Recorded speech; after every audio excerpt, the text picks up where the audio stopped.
लेकिन सबसे संक्षेप में और सबसे सटीक रूप में श्री अरविंदो ने इस बात को रखा था।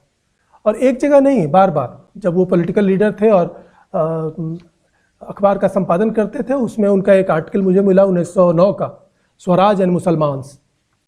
उसमें बिल्कुल वह संक्षेप में और बहुत सटीक रूप में लिखते हैं कि हिंदू मुस्लिम समस्या का समाधान क्या है। और 1909 में यह समस्या दूसरे रूप में थी, लेकिन उसका एसेंशियल कैरेक्टर यही था।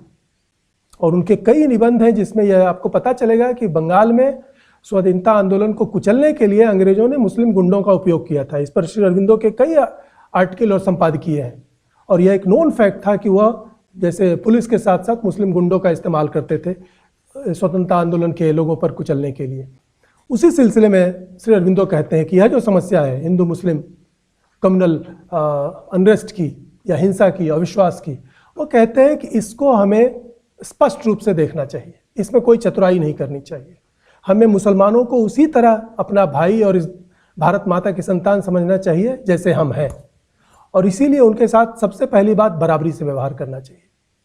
दूसरी बात यह कि यह नहीं हो सकता कि वो धर्मांतरण कराते रहेंगे और हम नहीं कराएंगे। अगर धर्मांतरण होगा तो वह दो तरफा खुला हो जाना चाहिए। आप धर्मांतरण कराएं, हम भी धर्मांतरण कराएंगे। अगर वो नहीं होना चाहते, नहीं होंगे। लेकिन हम मुसलमानों तक, ईसाइयों तक अपना धर्म संदेश या ज्ञान संदेश हम ले जाएं उसी तरह जैसे मिशनरी लोग ले जाते हैं। और इस बात को सचेत रूप से करने में कोई दिक्कत नहीं है और यह करना चाहिए। श्री अरविंदो कहते हैं कि इसके बाद ये मुसलमानों पर है कि अगर पॉलिटिक्स में अगर वो भाई की तरह हमारे साथ आना चाहते हैं तो हम उन्हें गले लगाएंगे, और अगर वो पहलवान की तरह आना चाहते हैं तो हमें उनके साथ लड़ने के लिए तैयार रहना पड़ेगा। यह श्री अरविंदो ने स्पष्ट रूप से कहा है। और तीसरी बात जो उन्होंने कही है वह इसी से मिलती जुलती है जिस निष्कर्ष पर मैं पहुंचा हूं। उन्होंने कहा कि हमें मुसलमानों के सामने इस्लाम और मोहम्मद का, उनके लिए उन्होंने टर्म लिया था मोर जस्टियर इंटरप्रिटेशन या जस्टियर फैक्ट्स उनके सामने रखना चाहिए। ये दूसरे अर्थों में मुसलमानों को अपने धर्म के प्रति, वास्तव में अपने धार्मिक इतिहास के प्रति न्याय की दृष्टि से, हिंदू दृष्टि से उनके सामने बात रखने की हमें कोशिश करनी चाहिए और इस काम को ड्यूटीफुली करना चाहिए। और अरविंदो कंक्लूड करते हैं, ये अलग अलग जगहों पर उन्होंने बातें कही हैं लेकिन ये महत्वपूर्ण है। उन्होंने कहा है कि मुसलमानों को हार्मलेस, ये उनके शब्द हैं, मुसलमानों को हार्मलेस बनाने का इसके अलावा कोई उपाय नहीं कि उनका अपने मजहब पर विश्वास थोड़ा कम किया जाए। यह सब एक ही दिशा में पॉइंट आउट करते हैं कि यह बात सही है जो हमारे सेकुलर और लेफ्टिस्ट लोग कहते हैं कि आप इतने मुसलमानों का क्या करेंगे। हम कुछ नहीं करेंगे। जिस तरह से वो मुसलमान बने हैं, और मुझे एक युवा सन्यासी ने कहा और मुझे उनकी बात सटीक लगी, उन्होंने कहा देखिए ये जितने लोग मुसलमान बने थे कोई स्वेच्छा से मुसलमान नहीं बना था।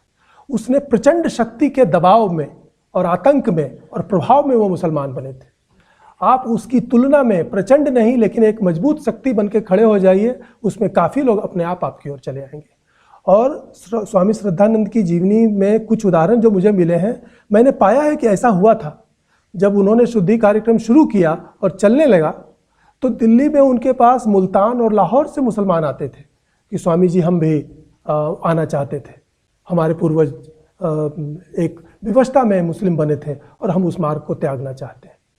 तो मुझे ऐसा लगता है कि इस बात को, जिस बात पर हम स्वयं संकोचग्रस्त रहते हैं, वास्तव में वही मार्ग है।